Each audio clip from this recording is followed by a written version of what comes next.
Monorantspodcast, the only boys podcast that can't tell their clit from their collarbone. I'm one of your hosts and jack of all trades, Mono, and with me as ever is my co-host and master of none, Kira. Hello. We are back. We're back, yeah, a day late because I got the flu.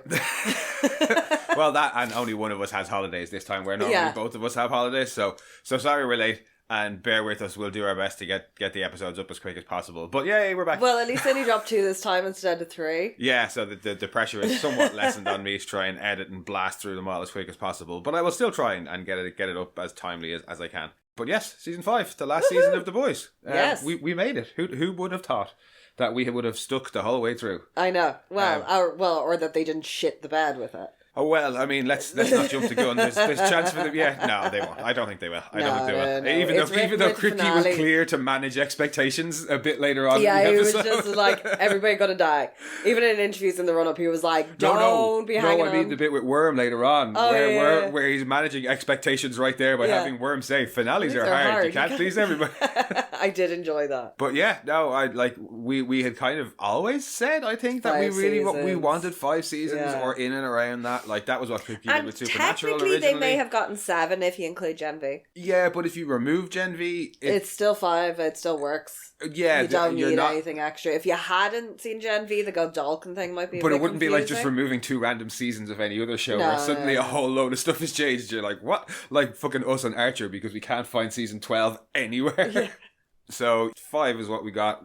Gen V is kind of there as a little bolt-on thing if you want. It's an add-on. Yeah, and we've still got Vought Rising to look forward to. But here we are, final season of The Boys. First episode, 15 inches of sheer dynamite.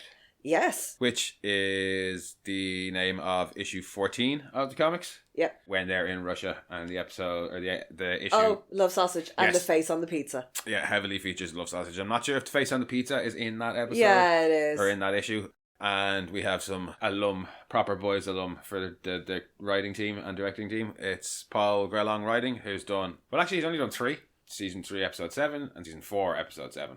And he's doing this one as well. Okay. But director is good old Phil Segriscia. Yep. Who has been, I think he did the 3rd episode of the very first season. Yeah. And has done 7 or 8 across the seasons. And I think, I could be wrong, but I think he's doing the last episode of this season as well. Ooh. Yes. So a lot rests on his shoulders this season. Yeah, don't fuck it up, Phil. You have one job. Well, no, that's Phil Tippett. That's Phil Tippett, yeah. Yeah, you have one job, Phil. Well, we'll be saying that to him at the end of the season. You've got one job. You've got to stick the landing for us, Phil. I have faith in you, but you got to stick the landing. But that covers all of the normal ramblings with the exception of a summary. Yeah. It's Homelanders America now, but that won't stop the boys from being the boys as we kick off season 5. Homelander's human enemies are in camps, but his soup enemies are in the wind with A-Train on the run, Butcher popping home, and Kimiko being more trouble than she's worth. But Annie really pushes him over the edge with the release of the Flight 37 video, causing Homelander to plan an execution for MM, Huey and Frenchie to draw out Starlight and Butcher. Yeah, wow. If Anthony Starr doesn't get a fucking Emmy... Just for his face acting alone. The first, 10 minutes of this episode. Especially when he's, mad with Sage. Yeah, yeah. Oh my god, I need his... that surprise that has been memed to fuck yet. Oh, I'm sure it possibly has. I'm staying away from social media until we at least watch episode 2. But his face is phenomenal. Yes. It really is. But the episode doesn't open with his face. No. The episode opens with the VOD International Annual Meeting of Shareholders. Yay. Which was near enough how the first episode starts. There's a whole load of callbacks to the first season and just general earlier points in the season in this episode alone. Probably some that I've missed, but that's one right there from the get-go. I mean, he even mentions G-Men, which was one of the films. It's like G-Men World War is the one that Stillwell mentions way back in episode 1. Yeah, but he's Days of... And this one is Days Past of the Future. Yeah. Has grossed $2 billion. Yeah, and the EBITDA margins. And don't even get me started on the EBITDA margins. I pissed myself at that one. I'm always mesmerised by Americans' inability to chant. Well, they were stomping pretty rhythmically. Yeah. Some good old fascist stomping. USA. We've talked about the poor inability to chant before. I think on the Gen V rants. Yeah. It's just like, y'all suck at it. Sorry. No, and rare for me to compliment the English on anything, but the English football chants are fucking phenomenal. Yeah, the top-notch chanting. I did enjoy the guy who looked like Nick Fuentes. He was a bit of a Charlie Kirk, Nick Fuentes mashup. Yeah. The dude in the suit with the MAGA hat. Yeah, I'd say there was probably a few, but I wouldn't know enough. He was the one that was most recognisable to me. Yeah. Like, and it was like, oh, it's a youngish looking dude with the whitest teeth that ever existed. Yeah, a MAGA hat and a suit. That could be any number of them, in fairness. But the two that spring to mind are Charlie Kirk, Nick Fuentes. Just because they're two of the biggest names, I suppose. Names, yeah. But while he's giving his speech about how crap Starlight is and how great they've been and the EBITDA margins and all the money they're making and all this, that and the other, Starlight's backstage, planning on fucking shit up. You were disappointed we didn't get to see the firecrackers. I wanted a chorus line of firecrackers. Are you kidding me? I'm assuming that was Homelanders' idea because he tried to do it to Starlight as well in season 3 on his birthday. But one of the firecrackers is Starlight. Is actually Starlight, and she's sneaking around backstage. We don't find out what for immediately. She's got two guys with her. One's watching the door, and the other one's fucking around with computers. And then the one who's watching the door gets swiftly dispatched by Black Noir. Yeah, because he was watching from the gallery. Yeah. And he's just like, what are you doing? And you just see sword through. Squish, squish. And Annie goes to attack him and immediately powers up. And the other dude who's working on the computers is like, hello? Stop. Yeah, because she draws power from electricity and he's trying to like upload something and she's like, fuck. So she has to just mano a mano with him. With Black Noir. As much the crap out as I hate saying this, the easiest way to disarm that Noir would have just been to flash him and then kick him in the nuts. She was in the right outfit for him. She does kick him in the nuts anyway. Yeah, she does. But yeah, tits. Kick him in the nuts. Well, it does work. Depending on what his triggers are, the tits alone might have been enough to make him fall asleep. Yeah. Because let's not forget. Oh, he's narcoleptic. Yes, he is. That one's narcoleptic. But yeah, Annie makes short work of him. Yeah, well, there's some nasty little crunchies and stuff going on when he gets her head up against the wall. Yeah, he gets a good few hits in, but I don't think Annie's She fights very dirty as well. Well, she's not used to close quarters fighting, especially without her powers. Yeah. She does make fair use of that keyboard. Yeah, she does. And she held her own pretty well at the end of last season against the shapeshifter. Yeah. But yeah, here she does make short work of him. And then we find out that what they have been trying to do is actually upload the Flight 37 video. Which they do. It plays in front of all the shareholders. And Homelander is just dumbstruck. Oh, he's so angry. At first he's just dumbstruck. And then the pregnant lady in the audience looks like she's about to have a miscarriage. Yeah. I mean, it is terrifying. In universe, that would be horrible footage to watch. Yeah. Especially if as he turns around with the eyes lighting up. Before the eyes even lit up, I was like, oh my God. They're all dead. Run. People in that room need to run right now. He is going to kill you. Why I wanted the chorus line of firecrackers to have that wonderful bit from Futurama where the robot fucking rockets lose their legs and they all fall over. Or just have them laser them all all the legs off. Before he gets the chance to laser everybody, Sage steps in and just gives him a little head shake of new pants please. In that room. She's been waiting for this. Yeah, Sage has been waiting for this. No, hold on. And then, the next thing we see about that is... Lucky for Vought, we're in the age of AI. Yeah. Unlucky for all the rest of us. But lucky for Vought, we're in the age of AI, so they can say, it's an AI deepfake. It's a deepfake. It's this, it's that. They have the teenage kicks. Oh God! TikTok doing the dance to "I'll laser, stay back, I'll laser every one of you." Just immediately making light of it. I do enjoy the teenage kicks, guys. I've been watching some of their stuff on social media. I'd be looking forward to seeing more of them. Yeah, I hope that when She-Line's a fucking idiot. God love her. Well, we get a mention to our Gen V crew later on, so I'm hoping we'll get teenage kicks versus the Gen V crew. I just want to see Jordan going head to head with. Well, the three they announced on... You don't get names for them there, but there's three that have been announced on social media. It's Countess Crow, Jetstreak, and She-Line. Yeah. Countess Crow, I don't think is from the comics at all. I'm pretty sure. Jetstreak is from the comics, and She-Line, I don't think there was a little but kid. There was a kid in with the cat Pre-Wiz. head, in Pre-Wiz that had the cat ears. That was called Dynamite, I think. Yeah. Yeah. Which is a fucking Dynamite. Yeah. She-Line's maybe a better name. Yeah, she's a moron though, and they're just plastered in branding. Yeah. Absolutely. She's got fucking Vought coin down her leg and stuff like that. And they have QR codes that they're scan our QR codes to see all the anti-Starlight stuff we're doing. Yeah. It's fucking brilliant. But also terrifying. And after that, we finally get our answer to what happened to Ashley. The V hasn't killed her. She has survived. Yeah. Unfortunately, she has not gotten hair-related powers, which we thought she was going to get. We were like, it'd be cool if she got hair-related powers. Apparently nobody got it right. How was anybody supposed to predict that she was... Why would she get mind-reading powers? Yeah. Apart from the fact that she was, always just on edge because she never knew what Homelander wanted from her. Yeah, I would never have given her mind-reading powers. Yeah, I wasn't expecting that. No. I can see why it's going to be useful for them, and I can see why they put her exactly where they did as VP. Yeah, she's vice president. Because she can find out exactly what everybody is thinking there, and also can find out what people are thinking in Vaterra, like Homelander and Sage. Yeah, but the press conference where she's not announced, but she's introduced to the press crowd to talk about this fucking Flight 37 thing. Yeah. And the entire press conference is magnificent. Caroline Levitt wishes she could. It's Ashley back on form. Oh, like when she's telling your man like about how I know she's got exactly all the buzzwords, and she's I know like, what you're thinking because super able to, and no, this is why I didn't come out. Like she is like just the way she says to him, "Be better." Yeah, like she's like properly scolding. Yeah, and it'd be funny if it wasn't so close to what's actually happening, even though we're not going to go near that. No, I'm just going to say that right now. There was one of the things that pissed us off a little bit about season 4 was like how close they went to kind of reality. And I know this was written like long before. This was written prior to a lot of stuff that's happening in America. But it's not that like it's so fucking close to the bone. It's kind of like you know, way South Park were saying they didn't really know what they were going to do because how can you parody what's already so ridiculous? Yeah, and that's kind of why I don't really want to go into it too much. Not because I don't want to make a stance on it, because what's happening in America and what Trump's administration is doing is massively fucked up. Like, and I think anybody who listens to our podcast would know that would be where we stand on most issues related to the man. But I'm not going into it. You know what I mean? Unless it's absolutely relevant to the show, I'm not going into it. And they kind of don't really go into it too much in this episode. No. There's a couple of bits later about like the Doge related stuff where she's talking about I've cut this, that, and the other agency. Oh, when she's listing all the well, that's because they've cleared them of like Starlighters. But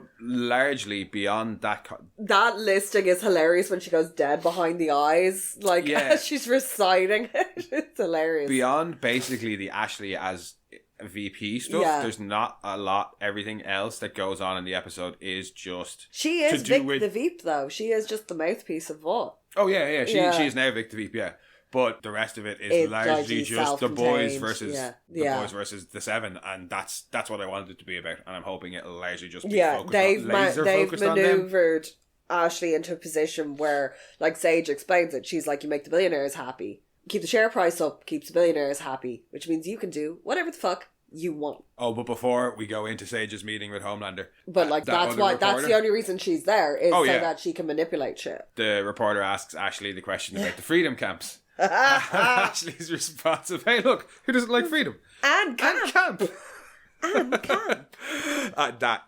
Sage and Homelander, because they're watching Ashley's address on the television, and they're like, it's not that bad. Share price is only down half a point. Like, we knew this was coming. We were able to run damage control on it. We flooded the zone with so much yeah. disinformation that our intro there, where people don't know they're clipped from the collarbone. And despite all of this, Homelander is still not happy. No. Oh, why don't they love him? Well, he was humiliated. Yeah, how did she get in the building? That's a big point of contention. How did she get in?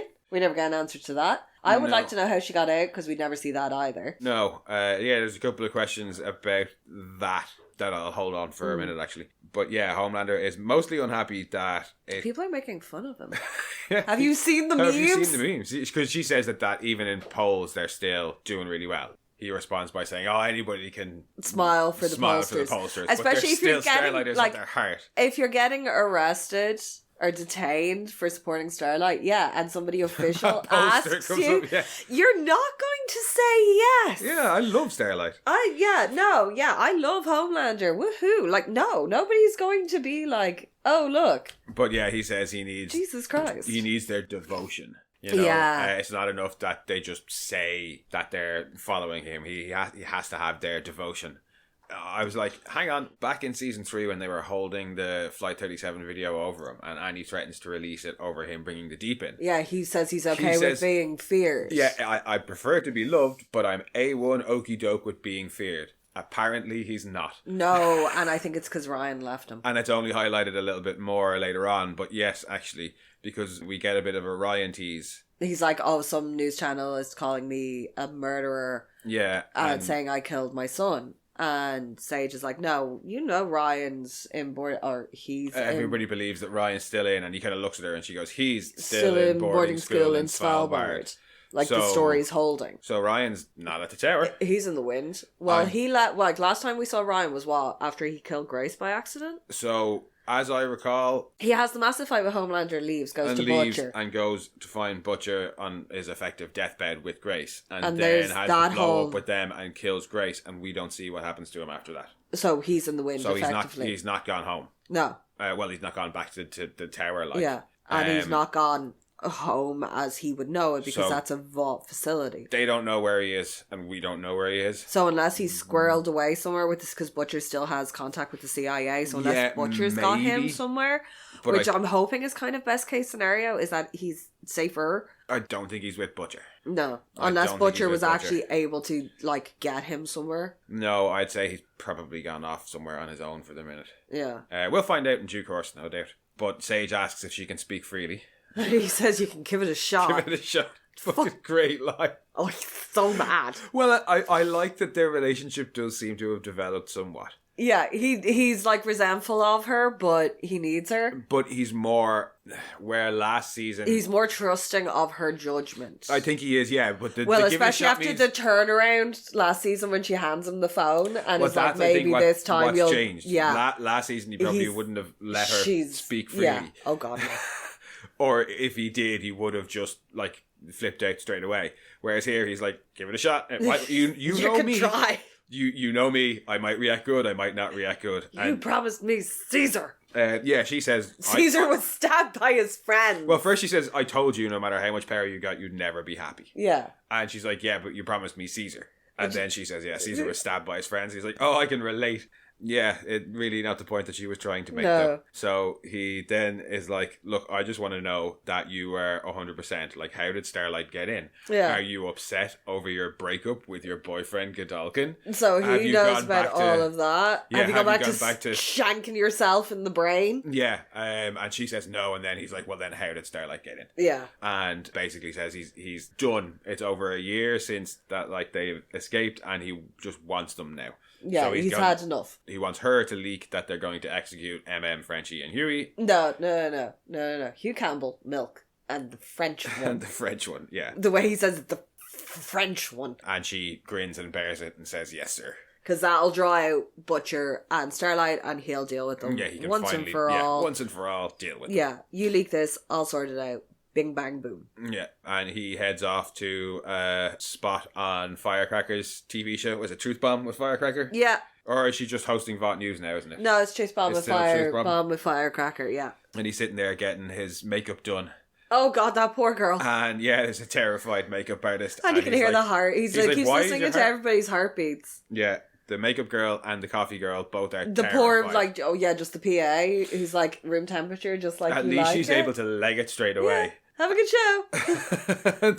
the way he waves her away, though, as well, because he's like, don't make me hit you. But that was the bit where I was really like, I thought you were okay with being feared, Homelander. Yeah. And he's like, and then we get Firecracker walking while she's coming up with her own assistant. Well, I'm going to call her also Firecracker. Yeah. And she's like, I want a table here, tell him it's for me. I want move the Elon Musk interview to Thursday. Yeah, and tell Jerry to fuck off if he thinks he's going to cut our budget because we're his biggest earning show. Yeah. And then she sees Homelander and it's like, looks all shocked. And it's like, surely you knew he was coming, or is it just the mood he's obviously in? Yeah, he's clearly in a mood and, puts on a brave face. Yeah, goes up to him. And actually, she's probably in some ways thankful of her bum ticker. Yeah. Because the first thing he does is talk about how everybody around him has all got racing heartbeats and he can't understand it. And she's like, oh, it's just because they respect you. And then he turns on her heartbeat. And hers is all over the place. Yeah, and he's like, meanwhile, your smells like, it sounds like it's made out of ham and cigarettes. Yeah, your heart's wheezing away. Probably a bit of a good cover for her. Yeah. She can hide her fear. Yeah, but she's like, well, I kind of wish I was still making milk for you, but them pills, they mess up my heart. Real good. It's like she's expecting him to say, oh, it's okay, at least you tried. And he just looks at her. Well, she pats him on the shoulder and he's like, get off Don't touch me. But then on-screen interview, they're talking about how the Flight 37 is obviously AI. It's not the first time she's done it. 7 fingers. Well, first it's like it's not the first time she's done it because she had that Godalkin fake AI video, who'd believe that he was still alive, and it was just cover for her to kill all those innocent students. And then they talk about the video and like, look, it's got 7 fingers. I don't recall having 7 fingers on one hand. She's like, isn't this that uncanny valley thing? And it's not. That's not. No, what but I the like the way uncanny he just valley kind of looks at her for a beat too long and then goes, yes. The last scene that we have of Homelander before the end kind of the episode is him seemingly believing his own shit. Yeah, he's when he calls the Deep and Nora in. Yeah, and he's got to find out body beside him. Oh God, that's the poor stage manager. Poor Gavin. Yeah, he's starting to believe his own bullshit. Because he's like, can you believe the lies that she put out about me? Like, because Deep is like, oh shit, it's the Flight 37 video that he had gotten originally and given to Maeve. That's what he's worried about. Yeah, that's why he's like shitting the brick. Poor Deep. Well, but the only people who know he did that are all already against Homelander, or Homelander thinks they're dead. Yeah. In that sense, he's in the clear. But it's Deep. He's not going to know that. But Deep is full on up Homelander's ass. Yes. He really is. Oh, yes. We saw it properly at the end of the last season. No, but like when he's like, oh, I went through his phone and I found this, and Deep immediately is like, here's my phone. Yeah. I never liked any of it. But yeah, Homelander's like, no, it's okay. I don't think that you are on her side. But I do want to know why you haven't found any of them. Yeah. Because, how is it he phrases it? Oh, when he comes around behind him, he's just caressing Deep's Adam's apple. And he's like, you're either stupid or doing it on purpose. Which would be suicidal. Well, incompetent. Yeah.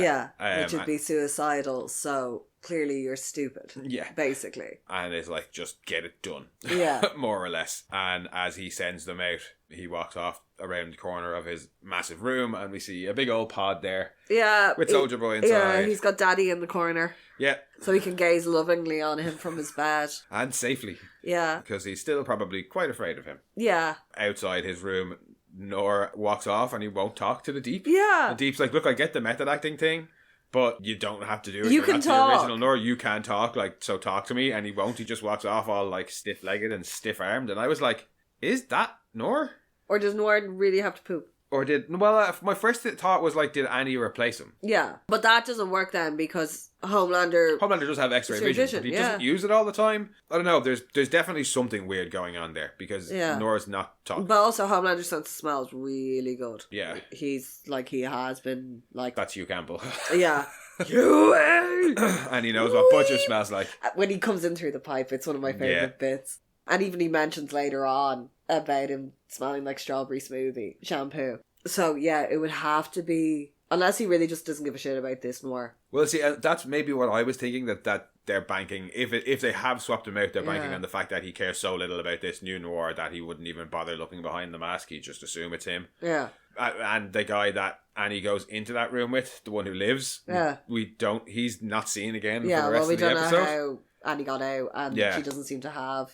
It's possibility. Something's weird anyway. Afterwards. But before we move on to the boy side of the episode, Ashley's gotten married. Yeah, very much against her will. Certainly seems that way, and I don't blame her because she's married to Father. And if you know anything about the comics, fuck. I don't think they'll go... I'm hoping they don't. They might work in some Epstein-esque shit with Father, but I don't think they'll go the full comics route where he is... Like a full-on pedophile. Voracious pedophile is, I think, the only way to describe him in the comics. I don't think they'll go that way, but I am interested to see more of him. I have seen from some of the like interviews that they've made him like kind of a bit of a Prince-esque on stage type person. Well, he looks ridiculous. Yeah. It's very much gospel stage James Brown in his prime. Yeah. And I want him to give it a bit of that funk. And I'm hoping, because it's David Diggs as well. Well, the only bit you saw of him, when you'd see a flash of him in the season 5 trailer and he's on stage with his big like explosions going on behind him. Because I love some big old gospel, like fucking give me that whole church bit from Blues Brothers. Yeah. But the mega church, because it would be. Oh, it will be. Mega church. With like guys like acrobats and insane shit. Yeah, but through Firecrackers because he's the CEO, president, and that's what I was going to say. We find out he's taken over Samaritan's Embrace from after the untimely murder of Ezekiel. Yeah, they talk about he talks about how Ashley believes in his Christian Union, and then they start to talk about how they're going to shut down DEI. Yeah, which both of them have benefited from. Yes. And then Sage calls cut. Yeah. Firecrackers, like, you don't get to call cut. I call cut. cut. Yeah. It's very much fake him away toys. But yeah, Sage is like, I need the room. I need the room. I want to talk to the vice president, and they have a chat. No, Ashley's whole response, fuck. Because in the previous meeting Sage had with Homelander, we skipped over it a little bit. He's like, have you seen the memes? They're so hurtful. They should be illegal. Oh. Sage is like, oh, fuck, you're serious? Oh, and it turns out, yes, he was. Because when Sage goes to talk to Ashley, she says, you're not cutting any of that DEI stuff. Well, after we find out that they made Ashley get married to O-Father and kill her cat. Yeah. Totally unnecessary. Yeah, why did the cat have to be put down? Poor Tigger. Very angry at that. After that upsetting information, she says, you're not cutting DEI. We're going to be putting a whole load more people in the camps. Yeah. And she's like, but we already put everybody who smashed the window, everybody who like had a can of spray paint, we got rid of all the gardeners and the nannies. We've and then that's when she lists off all the government departments as well that they've purged. All the letters just get listed off. Then Sage is like, yeah, well, look, but and then they also arrested Chance the Rapper. No, it was Tyler the Creator and Chapel Roan. And then they cancelled Coachella. Yeah. I'm not sure, did Coachella get cancelled because they arrested those two? Or did Coachella's actually on this weekend. Oh, is it? Yeah, it's actually on at the minute. It's over. Coachella's the festival that happens. It's the same festival every 2 weeks, but like literally all the same people. You just go to weekend 1 or weekend 2. But actually, if you want to spend like 20 grand to melt in the desert. No, thank you. Yeah. Ashley's like, on top of all of that, now you want me to actually put American citizens into the camps. Yeah. Which it seems like they've been doing plenty of already anyway. But Sage is like, yes, I do. Cyber terrorists are terrorists still. Yeah. Enjoy that. Then says, by the way, I noticed that you registered Barrett for President. .org.net.com. Pretty presumptuous, isn't it? Ashley's like, oh, I'm just putting feelers out. And Sage basically like, look, we put you here. Yeah. We are the ones who keep you here, and we can remove you from here as well. But just do what we say, and everything will come up Ashley. She's just like, great. Yeah. She's fabulous. Like, even with all this power, I still have no power. Yeah. So I was going to say poor old Ashley, but not yet. I have a feeling she'll probably turn this season. Yeah. Eventually she'll turn, but it's a ways off yet. As long as Sage never finds out she's the one who knows that Maeve lived. Because she's the only person who knows. I am hoping that we'll get Maeve back, at least for a small bit. But I've been saying that since she left. Yeah. It's just because we love Dominique McGilligan. Well, yeah, mostly because I'd like to see Dominique McGilligan back because it's the last season. And also because I'd like to see Maeve come back and have some role to play. Yeah. Because she probably kicked ass at the end of season 3. Yeah. I want to see Maeve kick the shit out of Soldier Boy. And does get a mention. Now, a very, very brief passing mention later on, but does get a mention. But on the boys' side of things, the camp side of things. Oh, good God. Yep. The Vought camp. The camp where freedom sets you free. Ugh. Mm-hmm. And Frenchie is, not surprisingly, well, not dealing, but he's the contraband guy on the inside of the prisons. Yeah, natural one. It looks like hell. Is the only place you can eat Whataburger. Like, that's the canteen. Why is there a thing about Vodcoin there? Surely none of them can have Vodcoin. No, I think it's part of the re-edification. The re-edification. Yeah, I wanted to see, I was like, I want to see the brainwashing classes. Apparently it's just Dawn of the Seven every night. That's the brainwashing classes. Yeah. Because I was like, they seem to have a lot of freedom of movement for being a camp. Well, we haven't seen what they're getting them to do. Yeah. So for the minute, it's just put them in there and keep them in there. They're just in holding. But if they've been there for a year... I don't know. I'd like... A year to at least a couple of months. They do... It does say part of the Vernon Correctional Group or whatever. So effectively, they're prison camps, which means they're prisons. But Butcher and Starlight have been loose for a year. They've been captured for a year. So they've been in there for at least a few months. Oh, yeah. Well, I mean, they've been in there for a year because we saw them get captured at the end of season 4. Yeah, but I don't know if they were necessarily put straight in there. No, but they've been in captivity for a year. Yeah. Well, from what we see, it is just, it's just an open prison camp where they have various bunkers like prisoner of war camps, more so than concentration camps for the minute, where they just have to watch Dawn of the Seven and eat crappy Whataburger and stay in prison and not try and escape. Yeah, in their snazzy sweatsuits.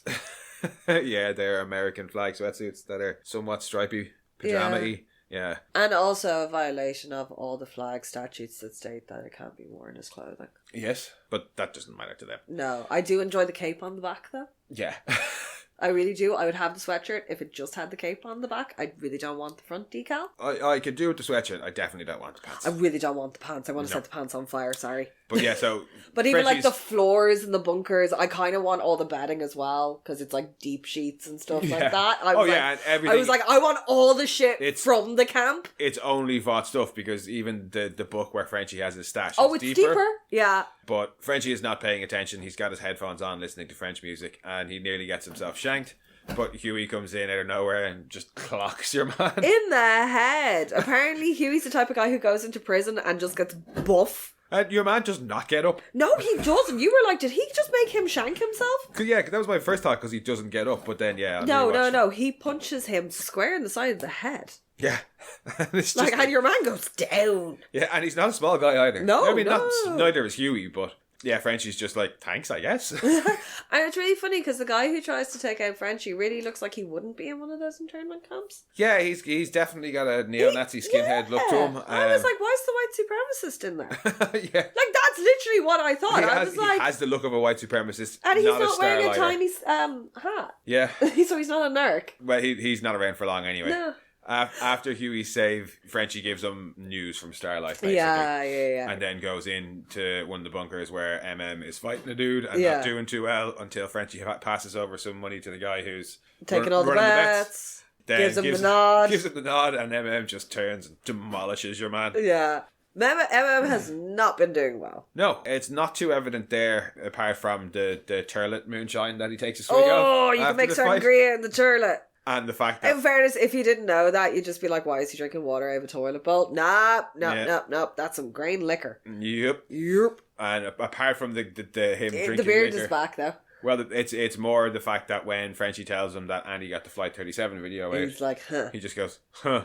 You're like, oh. Yeah, Frenchie's a bit like, oh, that's all you got for me? Yeah, and then have you been eating... Oh, no, that's later on. That's later on, yeah. Outside, Ivy and Huey are having a chat. Yeah, because poor sweet Ivy ended up in the same camp. Cause, yeah, anybody who worked for the FBSA. Yeah, has with been the raided exception up. of Vic would have been the only one who wouldn't have gone in there. Yeah. Every single other person who worked for the FBSA And she got is ripped in apart. those camps. Yeah. Oh, God, yeah. She even says as much. She's like, look, none of the FBSA people are ever getting out of here. Yeah. Like, there's no hope. Like, what do we do? Huey's like, look, you have to have hope. And he lists off all of the various madness he's been through. And it's like, you can't lose. Yeah. Even I through all do like that, the way I he haven't lost hope. finishes that with, oh, and I had to sit naked on a chocolate cake. That was a whole other thing. And, yeah, but that's interrupted by a dude making a break for the fence. Yeah, tries to get out, and guard tells him to stop. Huey tells him to stop. Guard tells him to stop again, and then Cindy explodes. Implodes? Squish. Squishes him. Cindy squishes him into nothingness. Well, she kind of bursts him like a water balloon because he does kind of everywhere. Yeah, he explodes. And that's how we find out Cindy is a guard in the camp. Yep. So that's where Cindy's been. Yeah, and Huey is like, well, that's that guy there. Yeah, he gave up hope. Oh, and Love Sausage is a guard as well. Oh, yes, because we see him beating on a prisoner with his big old dong. And MM's staring out at him. Huh? Not hurt. With the head, like... Yeah, and considering he's using it as a weapon, when he gets stabbed in it later on, the amount of pain he appears to be in. And also, he seems to detest it by the way he flings it at the ground when he's done beating your man and walks off dragging it. Well, I thought he got depowered after Hero got him. Yeah, because he ran off holding it all singed and everything. It didn't seem to be as mobile. Yeah, well, I suppose he... But then he did have it back then, because that's how he catches at the end of season 4, is he strangles him with it in the thing, and he must have got another dose of V. Or he didn't get that depowered. Because he wouldn't have had the big long dick if he'd gotten depowered. Because Deep runs out of there fine as well. True, yeah. So I think it's only when you get the blast. Everybody, yeah. Anyway, I think we're thinking too much about that man's penis. Yeah. Because down in the tunnels beneath the bogs... Yeah. Bogs being toilets, by the way.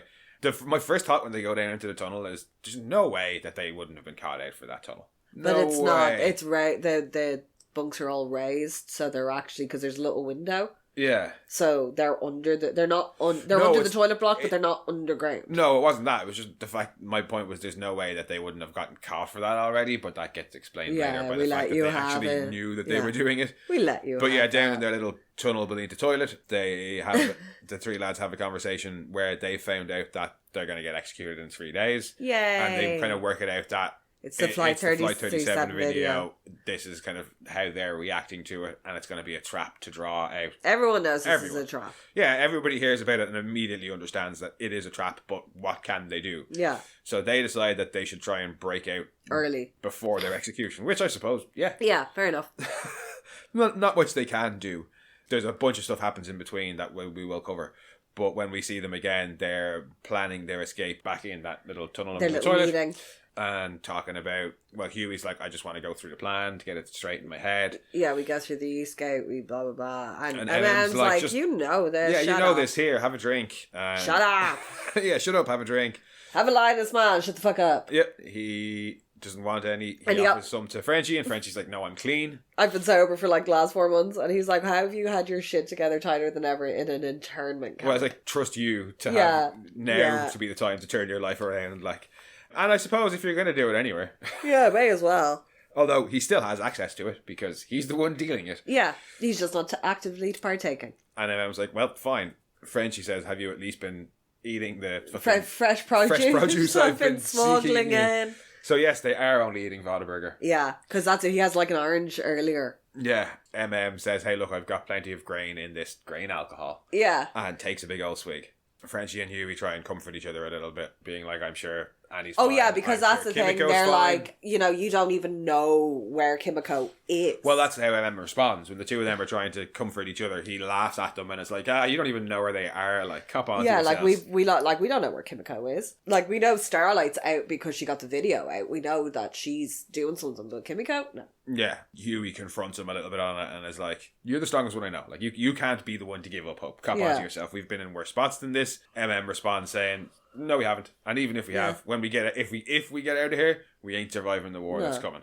Well, that's it, because when he is kind of mocking them for their concern, Huey's like, oh, what? Do you think you're never going to see Janine and Monique again? And he's like, well, I know. And they're better off far, far away from me. Yeah. As well. Which is some bullshit. He's definitely going to have to snap himself out of that. And I hope he will. Well, he's out now, so... Well, by the end of it. By the end of the episode. But they realise that they are out of resin for their Molotov cocktails, and Huey goes to get some more, heads back to his bunk, only to find it absolutely decimated. Slaughtered. Everybody's slaughtered, and Homelander's sitting there waiting for him. Reading his little secret diary. And tells him, yeah, look, we knew you were building your little... Huey says that they were innocent, and Homelander responds saying, nah, they weren't. They tried to lie to me. They lied to me, and they tried to play dumb. Yeah, we knew you had this stash here. We were just doing it to give you hope. To which he responds, you're not the one who gave me hope. Because I was a little bit like, why are the three of them, why would you put the three of them in the same camp? Purely for this purpose. Yeah. A, to give them false hope, and B, that if you do need to have them to draw them out for whatever, you can do that with them together. Which is also kind of my thing of how would they not have gotten found with their little hidey hole under the toilets? Because they knew about the hidey hole under the toilets. But Homelander is confused, shall we say. Yeah, because he's like, he's never understood. He's never understood. Ever since their very, very first meeting, way back in Believe, he's never understood why Annie... I tried to cleanse your soul. Yeah. Why Annie went for him in the first place, and then as time wore on, why Annie stuck with him, why Butcher sticks with him, why Vic was so devoted to him. He's like, why are all these really powerful people and really dynamic people attracted to such mediocrity, as he puts it? Yeah. And why would they willingly piss away their lives to come and rescue you? And Huey's response is, because I do the same for them. Like, he barely even needs to think about it. Yeah, I think the only reason he stops is to make sure it's not a trick question. Yeah, and also the answer's so obvious. And Homelander's response, well, no, his kind of, his reaction. Confused does dog, not compute. Confused dog head tilt, like. No, it just does not compute. He just like, does not get it. He has zero empathy. He has zero, and he doesn't understand. He's like, why would you? Yeah. It just. What? Yeah.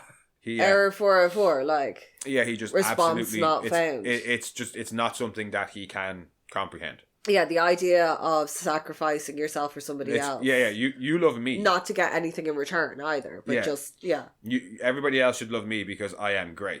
Huey is clearly not great, but these greater people love him. Yeah. Why is that? And it's like, because love is supposed to be reciprocal, you fucking moron. But it's Homelander. He is so beyond it. Yeah. And I just love that look of like, that he gives. And the little kind of look off to the side while he contemplates it, and he's still like, no. Yeah, he just does not get it. They have a little back and forth where they're talking about whether or not Starlight and Butcher will come. And that's what leads up to that conversation. That's all of the camp stuff before the kind of big confrontation. The big confrontation at the end. So going back to everybody who's outside the camp, we started off with Butcher. Yeah. Who goes to see his dad. Oh, yeah. Well, he goes to see Lenny and his mum. And when he said that, I was like, oh no. Yeah. And yeah, his mum has passed away. And his dad is still alive. Yeah, his dad's a piece of shit. Yeah, you almost feel sorry for... Well, you don't feel sorry. He's just sad and pathetic. Yeah. I've forgotten the name of the actor. He's phenomenal. I want to say John Noble. I never want to see the man eat a tomato. Yeah, John Noble. He's incredible. But yeah, the fear. Yeah. It's like... Butcher says he already went by the grave and saw there was another plot beside them. And God, like, you're not going there. And he goes, well, I paid for it. And he goes, people like you and me don't belong with the likes of them, or don't get to spend eternity with the likes of them. Then he sees the statue from Lenny. The little trophy for the magic show. We get that wee story. Yeah, and then he murders him. Yeah. Then I'm pretty sure he murders him. Yeah. I'm fairly sure he murders him. But that run up to it, when he turns around and looks at him, and his dad realises. Oh yeah, his dad realizes what's coming, and that's why I'm pretty sure he does murder him. Because I can't see any reason to, apart from just to go there and scare him. Because that's it. So that's what you're doing now, torturing an old man. He's like, no. Yeah. And he's like, because it'll give me a fucking laugh. Yeah, it'll give him a laugh to hear him scream, and I'm pretty sure he means that. Yeah. So I'm fairly sure he did kill him. Because that, like, he is proper pleading. He's like, oh, I've not got much time left. Like, it would be a waste. And it won't change anything. And he's like, who says I want to change? He gives him a hug and says, who says I want to change? And you hear... Like, it's a whimper. You hear him whimper, but you also hear a little bit of a kind of squelch. Yeah. And I think that's one of the many, many tentacles. Or what does Starlight call them? Murder dicks? Yeah, murder dicks, yeah. And then he heads off. Well, he said when he shows up, he said he's on a layover. Yeah. And he is, because he's on his way to Manila. To see Kimiko. Yeah.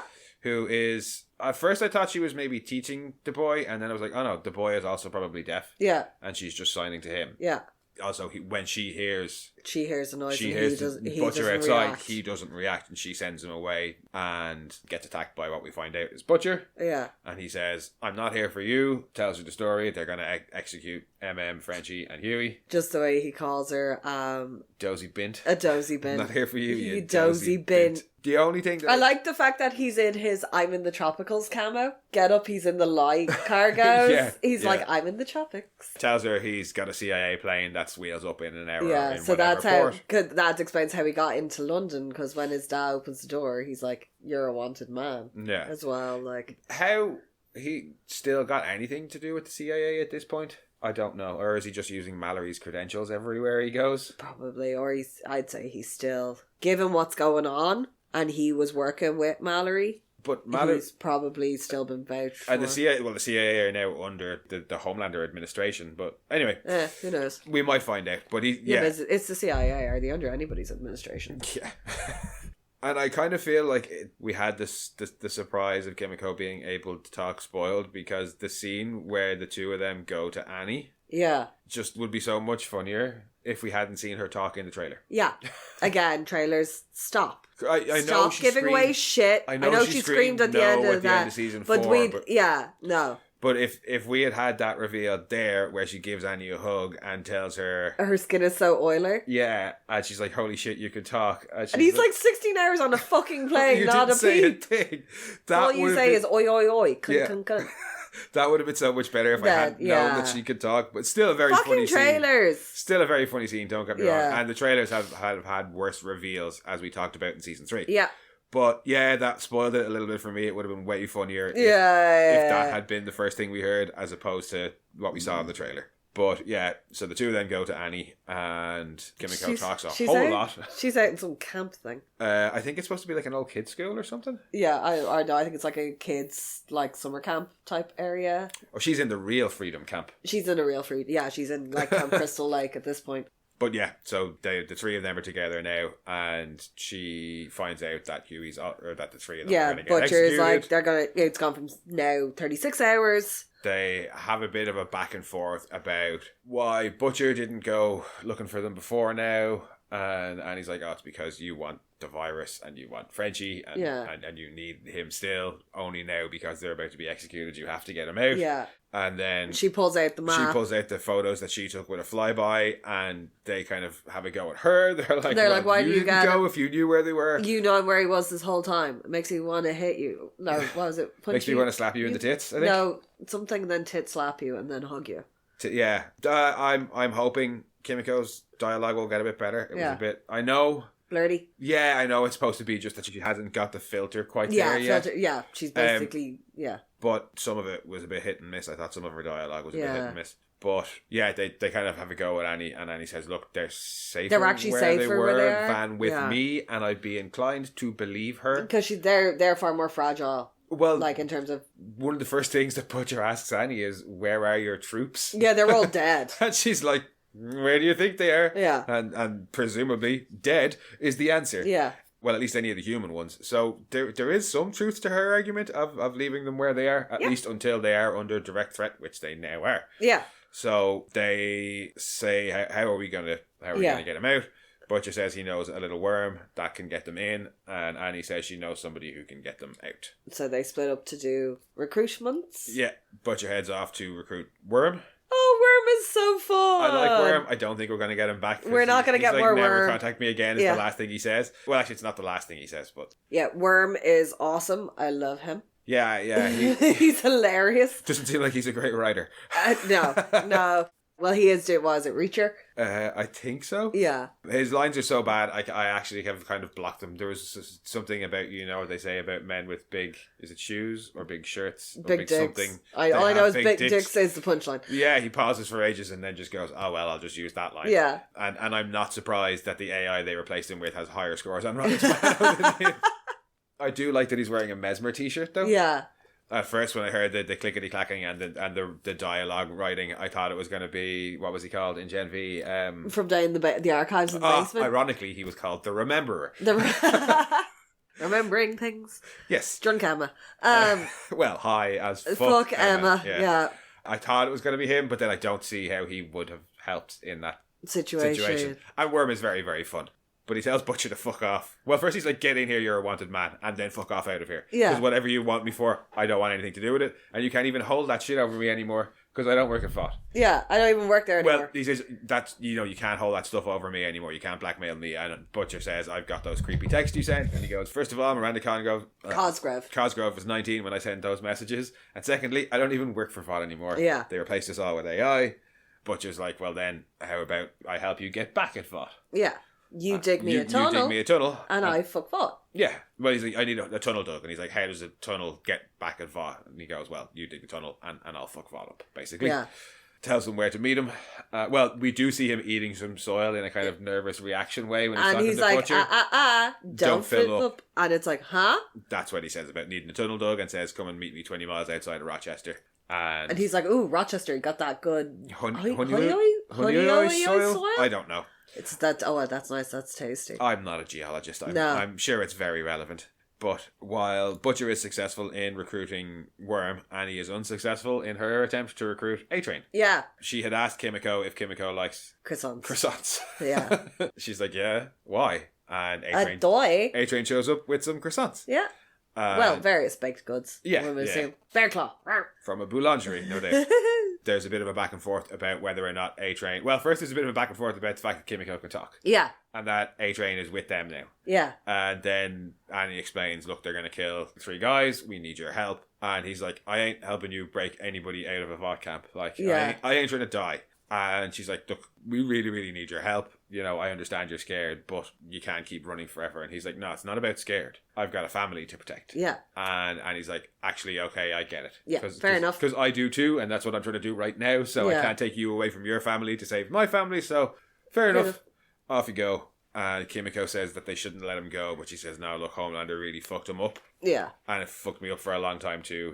I think it's kind of a like he'll come around kind of thing. But that's the thing, is A-Train was in that for a lot longer. Annie was basically against the vault machine since pretty much the get-go. Like, day one encounter, pretty much opened her eyes to the way vault worked. Yeah. Whereas A-Train was very much... he skirted happy out well, with he skirted everything. on the edges for a while. Like he didn't out Annie in season 2, and then he helped him with the Stormfront stuff. But it was But you know always the way, stuck like, to his own game. Jordan in season 2, when he's made number 1, and they're all like, "Oh yeah, get all the stuff." Yeah. Like, I'm pretty sure that, like, and was quite happy to go along then with the party line for a little bit. Jordan was. So I think A-Train had same kind of bribery, as it were, Well, for a lot longer. Well, he's had a completely different journey as well.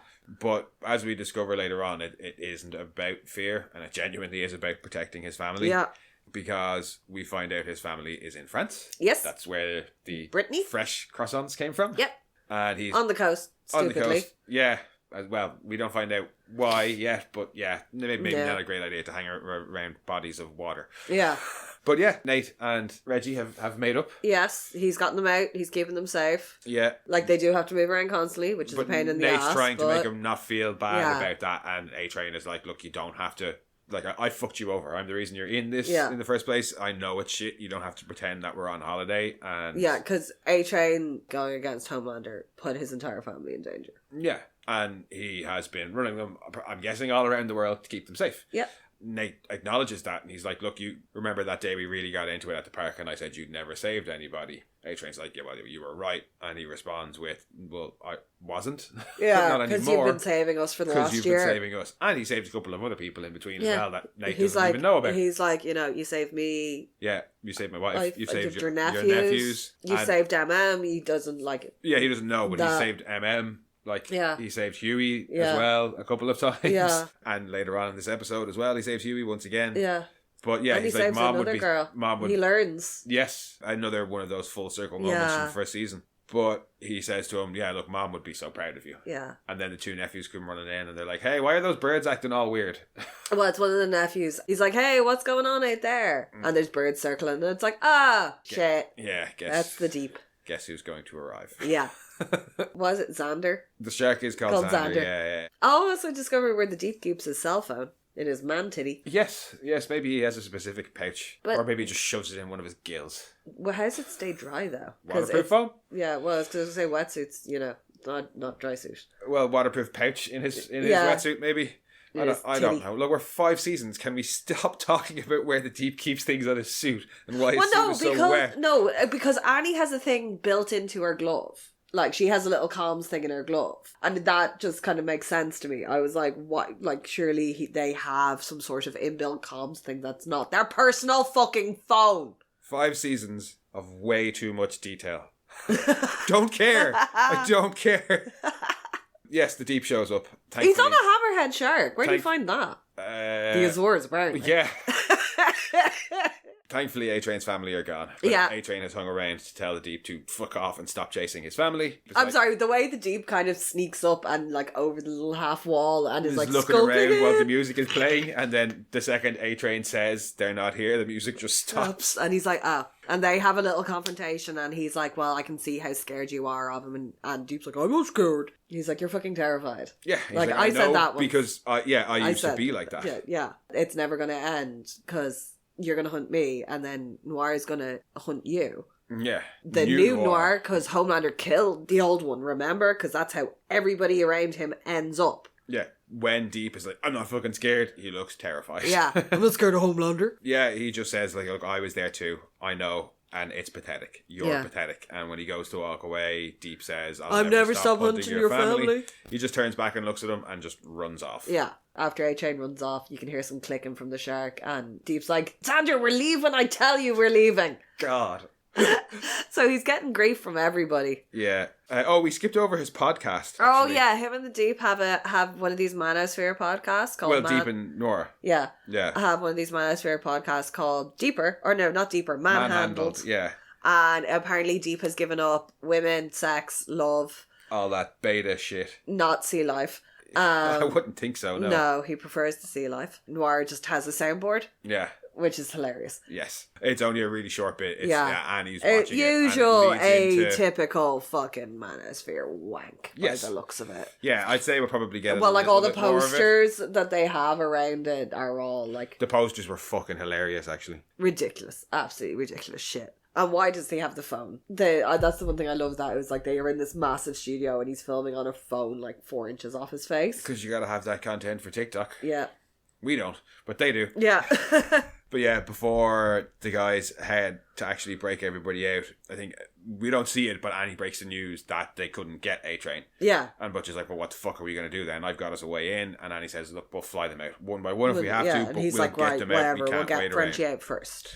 Annie agrees to take Frenchie out first because he'll do the virus and they need him more than anybody and Kim else. goes, what about Huey and MM? And she's like, we'll get them out, but this is more important. And she's like, well, you sound Homelander. exactly like Maeve. And there's a bit there where she sits back and she takes a hit off the vape, which bang on, there's a Maeve still from the panel with her fancy vape pen thing. Well, I think Maeve just has the cigarette holders in the comics. Yeah. But yeah, it is. It's very Maeve-esque, all right. Yeah, it's just them deciding that Annie will fly them out and showing kind of that Annie is that bit more cutthroat now. Yeah. Followed up by when they're walking in through the forest with Worm. And Worm and just Kimiko shining on are going on about writing a finale for the Crimson Countess Capers, C3. Yeah. And how writing a finale, it's so hard to keep everybody happy. And tying up all the loose ends. Yeah. And no matter what you do, somebody's always going to complain. We'll do our best. Yeah. We'll do our best. Don't worry. What to do? What? Complain? To complain, yeah. But while they're having that conversation, well, he's having the conversation with I have a sidebar. Where did he get them early 2000 rip-offs? I'm going to guess he's had them since the early 2000s. Like yeah. Also convenient for what we find out his ability is. It is. To have a pair of stripper pants. But before we find out why, Annie and Butcher are talking, and Butcher's like, look, that shit you said about them being safer in there, I know that's bullshit. You just don't want to face up to Huey for all the horrible shit you've been doing for the last year. Yeah. Oh, speaking of all the horrible shit she's been doing for the last year, we also skipped over A-Train asks how Marie Moreau and her team are getting on. Yes. And she says, I think in Pittsburgh? No, there was a raid in Pittsburgh. She said, I saw about the raid in Pittsburgh last month, and there's like, how's Marie Moreau? Yeah. And she says, we've got some wins, but so not as many. I really hope they're fucking up teenage kicks. It'll be a convenient way to keep them involved, but not on screen. Yeah. Because otherwise we'll just be asking, where are the Gen V guys? Where are the Gen V guys? I mean, you recruited them at the end of that. And he's got them off doing other missions. Fair enough. Which, also speaking of that, so long as where's Stan Edgar? Well, yeah. Well, he's in his bunker. He's in his bunker. But I'd say, we know exactly where Stanny Boy is. They will show up at some point, I'm sure, but that's kind of their way of saying don't expect them to see them here for the whole season. Yeah, because like that was the thing when Starlight's going in to do the upload. I was like, why don't they just send Kate in? Yeah, because Kate could just push people. Yeah. Like Kate would have been like, in terms of like infiltration, I'm like, surely Kate would have been a better option. Wasn't expecting them to be in it a whole load, and I think this is their way of writing them out until they need them for whatever reasons. But yeah, back to Butcher and Annie. He says, you don't need to feel guilty for that shit that you've been doing. Because all of that guilt will get us all killed. Yeah, it'll just get Because the last time you got all guilty about shit, your power was fritzed out. Now, he doesn't say that, but that's the implication is last time you let shit get to you. I don't even think it's so specific. I think it's just we can't afford guilt right now. You know, this is the final run at Homelander. We have to do everything it takes. And Annie pretty much shows that she's willing to. Because when she threatens Worm. When Worm sees where he has to dig a hole into, he freaks out. He's like, I'm not going in there. I wanted to stick it to Vaughn. I didn't want to get lasered in half. Yeah, he's like, I'm not tunneling into an internment camp. And Annie straight away is like, you will dig us a tunnel or I will bury you in a hole in the ground. Yeah. Even Kimiko's a bit like, whoa. I was like, he's a worm. That hole in the ground is exactly where he wants to be. Well, when he says about getting lasered in half, Butcher's like, I thought you liked that. He's like, I'm not getting into that right now. He was like, yeah, that's not how we reproduce. It's very complicated, which resulted in me looking up how worms reproduce. Yes. Oh yeah, they're hermaphroditic and they kind of head fuck. So you know that weird collary bit that's on a worm? Yeah. That's basically their gonads, and everything, all their reproductive bits are in that little bit at the very top. That's also, their head is literally their head. So that's why he has no junk when he rips off his rip-offs. Yeah, he looks like a scrunger. But yeah, he rips off his rip-offs, looks like a scrunger, and then hilariously looks like a scrunger. Tells them they might because he's standing there like Winnie the Poohing with his hoodie still on. Yeah. And then he starts chowing down, and I was like, don't worms shit out the soil they eat? And apparently, yes, they do. Very fast. In great volumes, because I was like, isn't that how soils and how worms are good for the soil, is that they like pass it through their digestion and shit like that? Yeah. And yes, they do, with various noises and gases emitted. Really quickly. Yeah, because he was like, there. he was like, you may want to stand back, but he didn't give them a radius. And Kimiko was in, at least, that's not the worst thing somebody has been covered in this. No, but I think it's the first time Kimiko has been covered in anything. Yeah. Butcher tries to let her go in first. She's like, no, fuck She's you. like, not a chance. You fuck off getting down the shit soil hole. So, yeah, they head in down the shit soil hole. When they get down there, Worm is like, right, never contact me again. Yeah, we're done. We're even. Done. But I am using this, or can I use this for my Reacher spec? Yeah, and he's like, nah, fuck off. He's like, I'm taking that as a yes. And off he trots. Oh, wait, he runs. Butcher and Kimiko head up above ground and into the because he has bunker. to, like, punch his way out. Yeah, where they immediately find Homelander waiting for them with the three guys bound and gagged. Yeah. And is all weird about MM's nickname. Yeah, It's like, you didn't tell me this one was called Mother's Milk and just, like, licks his lip and is all weird. And it's like... There is some parts of this episode with Homelander where I cannot wait for the Japanese dub. Oh, because like the pancakes are delicious. Delicious. Yes, yeah. And when he's like, William Butcher, like down in the subway. Yeah. When he's, the memes, when he's like, nobody likes me, that whole tantrum. And when he says that he likes internment Camp Huey, she's zesty. Zesty, yeah. But in that, the way when he says he's all creepy about mother's milk. But nobody else gets more that to the reference. point, yeah. Nobody else, especially none of them, know that you were obsessed with milk, much less that you were obsessed with fucking breast milk. So they can't get an in-joke that's just for you, you fucking weirdo. You're just looking and the rest of them do and everyone's like, what the fuck, MM looks worried, and rightly so. Yeah, he's being manhandled by the two. Is he going to get skull why, but they're also just confused. Yeah, and they're like, okay. And as he starts to kind of go into a bit of a rant, Kimiko tells him to fuck off. Yeah, so he lasers her in half. Lasers her in half. And she's just lying there, being like, oh, great. No, I think they're just blagging for time, basically. I'm sorry. Kimiko explained, because we missed it when she's talking to Starlight, and she explains what happened and why she ended up in Manila. Yeah. And that Vought got sick of her ripping the guards' faces off, so they deported her.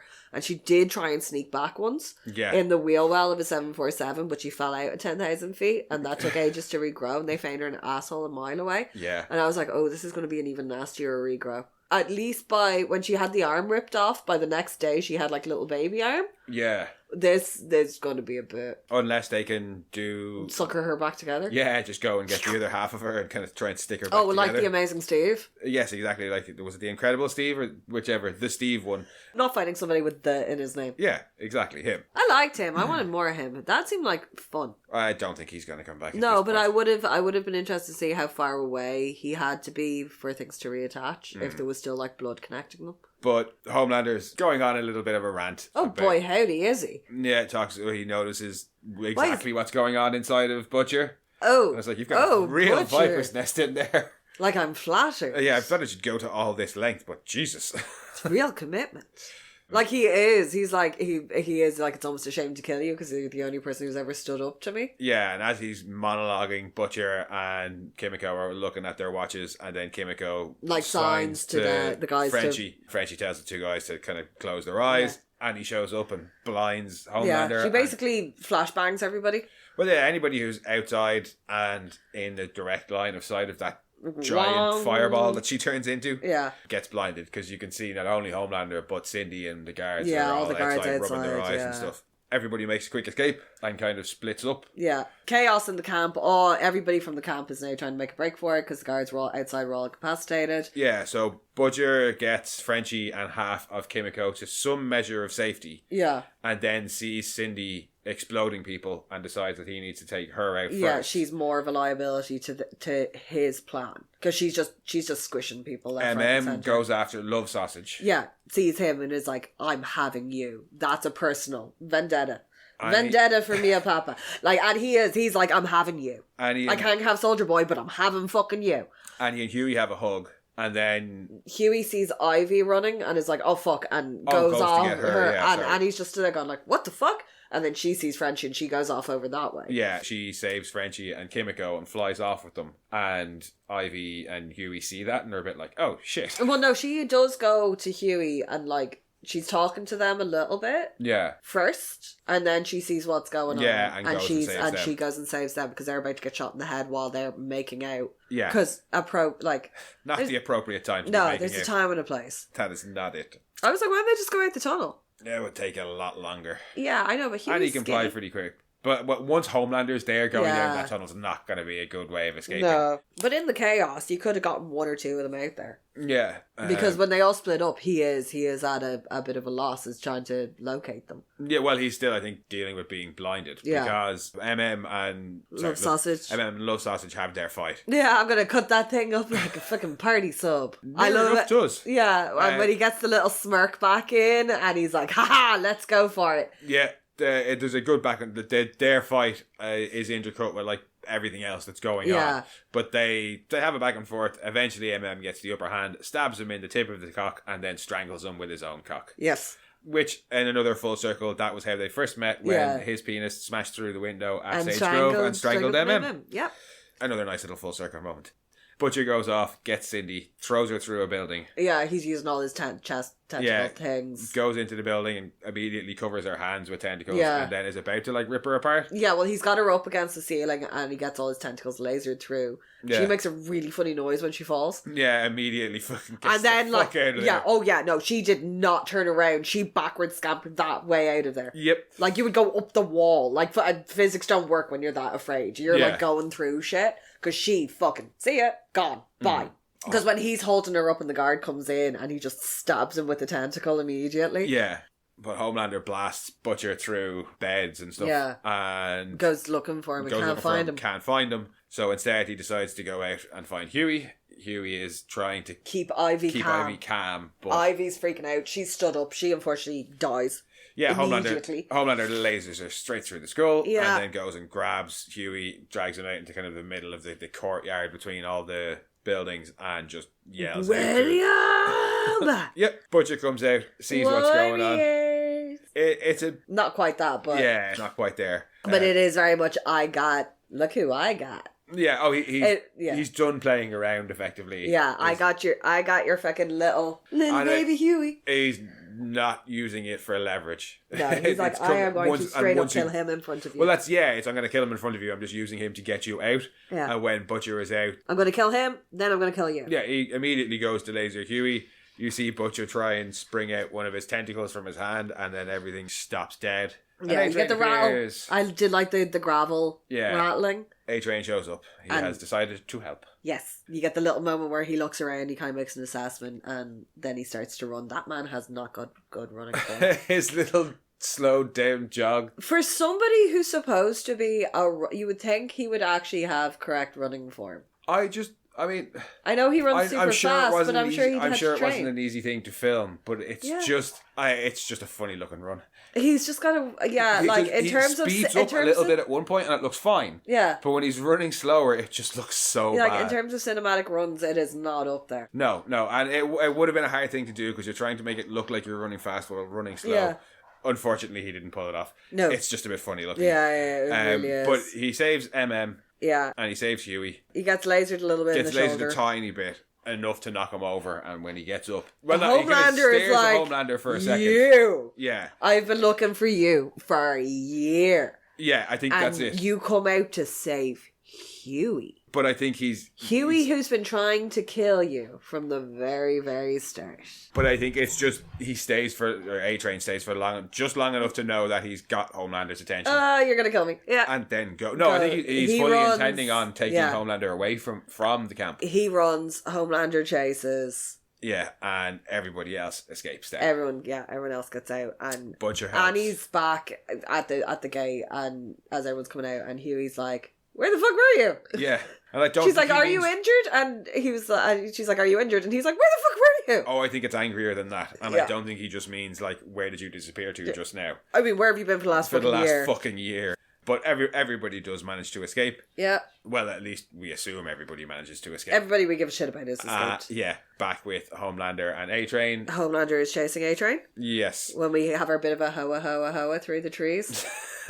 Did you not get the janky Twilight running fast through the trees off that? A little bit, but I tried not to dwell on that too much. And a touch of Brightburn as well when he's chasing him with the lasery eyes. But I was like, what in the Twilight? And a lovely, beautiful moment of full circleness. He did not smush that girl. He doesn't smush the girl. He saves Huey's life, and then he avoids a girl. Avoids killing another girl who looks kind of like Robin. Yeah, she is also oblivious because how do you not notice that up the road? It's A-Train. He goes that fast. No, but when she gets out of the car, you can see the laser blasts and everything coming up the road. Like she was on a phone. She was paying attention. But yeah, he just misses her, but it causes him to fall and tumble through a bunch of trees. Yeah, that hurt. It looks class as well. That he smashes through a bunch. And finally hits one that he doesn't break and falls to the ground. And Homelander arrives and is like, guess you can catch the A-Train. You didn't, though. Yeah. He fucked himself tree up. did. He fell. And then, one of the trees eventually caught him. You didn't catch him. A-Train is too fucked to run and gets up slowly and just kind of starts laughing. Homelander is like, what's so funny? Hang on. The actual quote is fucking phenomenal.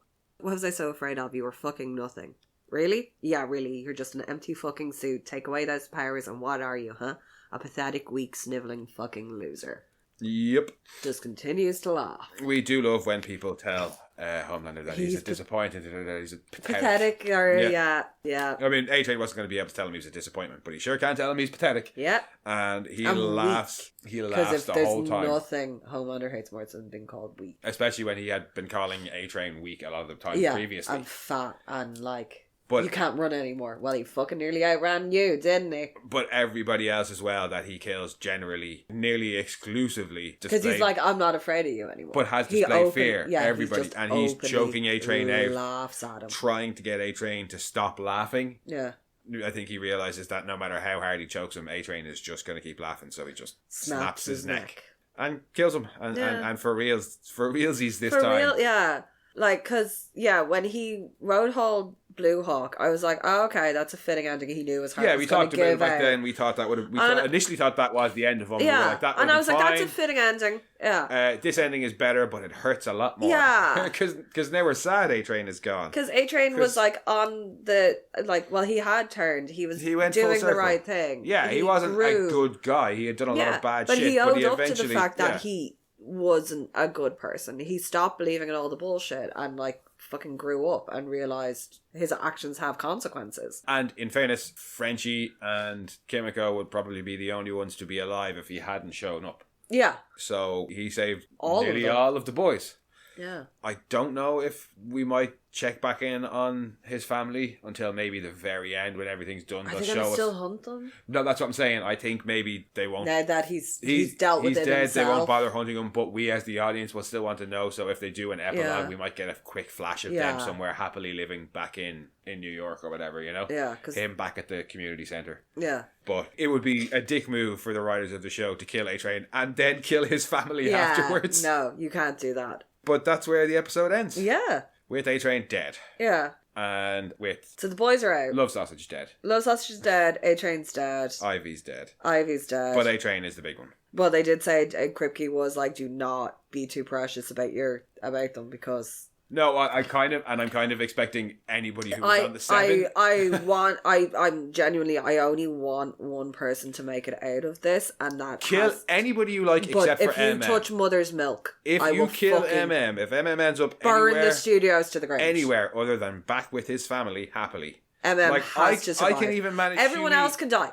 And Huey can die at this point. I'm actually okay with those. But if MM dies, I will. If MM has nothing but a happily ever after with Monique and Janine, no, fuck yous. Fuck yous all. Fuck yous all. I delete the whole show. I may be colouring this with my hopes, but I think that they might keep him alive. Frenchie and the female are probably going to die. Yeah. Because, spoiler for the comics, they die in the comics. Yeah. The only one of the boys who survives is Huey. Yeah. And Annie. Annie and Huey survive. And I wouldn't be surprised if, just to subvert expectations a little bit, they let MM survive and they kill off either Huey or Annie or both of them. Yeah, I'm okay with Huey or Annie going. It would suck, but I'm actually okay with this universe version of them. Yeah. But if Mother's Milk does not survive, I would like Kimiko to survive. Yeah, to we a degree. We talked about it a lot last season. Yeah. I think they're going to kill Frenchie. What they did to Frenchie last season. The choices they made him make. But no. I'm just saying, Ashley maybe, depending on what she does. I think Ashley will eventually turn as well and go make some small... If Ashley starts pulling her hair out again. Because she's got an upgrade on the wig. I think she'll make some small, but perhaps pivotal change towards the end of the season. Well, we've seen her make small adjustments. And she has been close a couple of times to doing the right thing. Yeah, like where they've been like we've seen her fire her own assistants and stuff like that to save them. Yeah, and she nearly cracks when A-Train asks her to leave. And she nearly, but even earlier than that, when Maeve is being held hostage and Annie goes in, she nearly cracks there as well. But not looking forward, just looking back at the first episode. What did we think? Oh, I very much enjoyed it. Yes. Very, very much enjoyed it. Agreed. As I kind of said a little bit earlier, they didn't have too much of that real world politically stuff. But there was enough that we had seen what they were trying to set up. Yeah. With that, like, we knew that there was going to be camps. We knew that we had seen a little bit of it in Gen V where they had, there was abandoned libraries and stuff like that where they're doing the dictatorship, 10 points of dictatorship 101 where it's like you get rid of like outside media, which we had seen with them. You'd had Todd doing a whole day. Well, if you watch anything but like mainstream media, like they've been running through the playbook. Oh yeah, and it's just a continuation of that on their terms. So long as the focus kind of remains on the battle between our guys and Vought and Homelander, so long as they say kind of tightly focused on that, I'll be happy. Yeah. Looking forward to seeing the second episode. Yep. Looking forward to seeing Teenage Kicks getting introduced. Good that the gang is all back together straight away. I'm sure there's still going to be some stuff to work out because of the way things ended in season 4. Yeah, there's going to be a lot of... going to be happy with Butcher, but I would imagine they'll all be like, the stakes are so high, we kind of have to work together. Well, I'm pretty sure Frenchie's not going to be... Frenchie's going to have the worst time of anybody else. Why? Because he's gotten the love of his life back and she's missing her lower half. Well, yeah. Also, it's just going to be the debate about whether or not they use the virus the way that Butcher wants to, or the way they want to, which is just to kill Homelander. Like, are they going to airborne it? Because that's genocide. That's what Butcher wants to do. Look, the season is here, so there's no point in guessing about it, because it's going to be revealed soon enough. But episode 2 will be revealed almost immediately for us, because we need to go and watch it now. Yeah, well, it's Teenage Kicks. But it is good. If they don't use that song in that episode, I'm going to be so fucking angry. Of course they're going to. Like, and because they're from... show. But they're also from up north, like. Yeah, I know. But of course they're going to. And there was an Irish... Blarney Cock is in Teenage Kicks in the comics. I love Blarney Cock. That is it. When my hammer back. Well, my hammer back. But that is it for the first episode of season 5 of The Boys. Yeah. It's kind of bittersweet because I'm like, yay, the death starts immediately. Yeah, I'd say it'll probably kick in a little bit towards the end of the season for me where I'll be like, this is the last season. No, I wasn't expecting them to kill off one of the main guys in the first episode. No, I think that's like and yes, it was the very, very end of it, but I'm like, oh damn. It's what you said. It's them letting us know. Straight away, there's shit's serious. It's the final season. Softly, catchy monkey. It is wham bam. Like, Homelander is so unhinged. Yeah. So unhinged. Yeah, I cannot wait to see where they go. Yeah. But that is it for the episode. Yes. As ever, thank you for joining us. Yeah. It's been a while since we've said it on this channel, but we have other channels where you can come and join us if you'd like. We have Death Rants, a Metalocalypse podcast, and we have Monorants at the Movies. And we have all of the other episodes that we have done of this podcast. Yes. But you're probably not going to go back and listen to them right now because it's season 5 time, baby. Yeah. And quite funnily, apparently a whole load of people didn't realise that Diabolical existed and have only discovered it. Yeah, I mean, Diabolical was fucking excellent. It really, really was. 4 episodes worth. Look, it's... Yeah, it's what you make of it. I'd rather but have it than apparently, no, a load of people didn't realise it existed. And then when we were talking about all the shit to do with the chest tentacles and John and Sonny, people just didn't get it. It's there. Go and watch it. It's there. Yeah. Go and watch it. But as I say, thank you for joining us, guys. We will be back in the next couple of days with our episode 2 coverage, and then weekly after that, just like the show is going to be. Thank you for joining us, and if you want, you can come and find us on Blue Sky at Monorants, on Instagram at monorants_det_boys, on Twitter at rantsmono, or you can send your own rants to monorantspodcast@gmail.com. And I think I mentioned it. I think we had it during Gen V. We're on YouTube 2, now. But yeah, we're on YouTube now as well, so come and follow us there if you haven't. And we'll talk to you very soon. Slán. Bye bye.